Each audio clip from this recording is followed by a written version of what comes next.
আমাদের বাসার কাছ থেকে একটা ইট ভাটা হয়েছে নতুন, অনেক ফসলি জমি নষ্ট করে মাটি উঠে এরকম এই যে ইট বানানো হচ্ছে।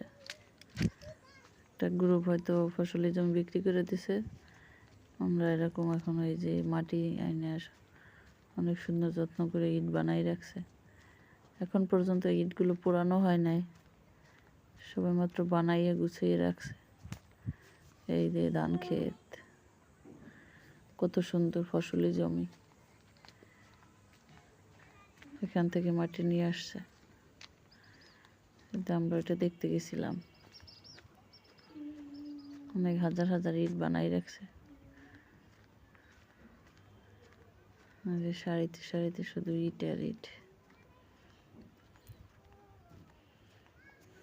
দুইটা তাল গাছ আছে এখানে, অনেক সুন্দর। বাচ্চারা দৌড় দিয়ে বলে আমরা পাহাড়ে উঠবো, পাহাড়ে উঠবো।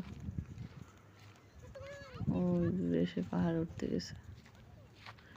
ইট বানানোর জন্য মাটি নিয়ে এখানে স্তূপ করে রাখছে, ওইটাকেই ওরা পাহাড় বলতেছে।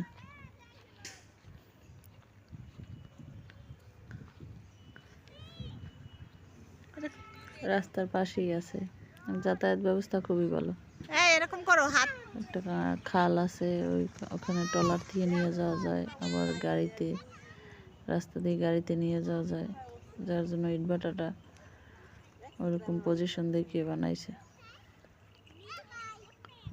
তা আমার প্রথম দিক দিয়ে খারাপ লাগছে একটু, ফসলি জমি নষ্ট করে ইটভাটা তৈরি করছে। এই জন্যই দেখতে গেছিলাম আর কি, কিছু করার নাই।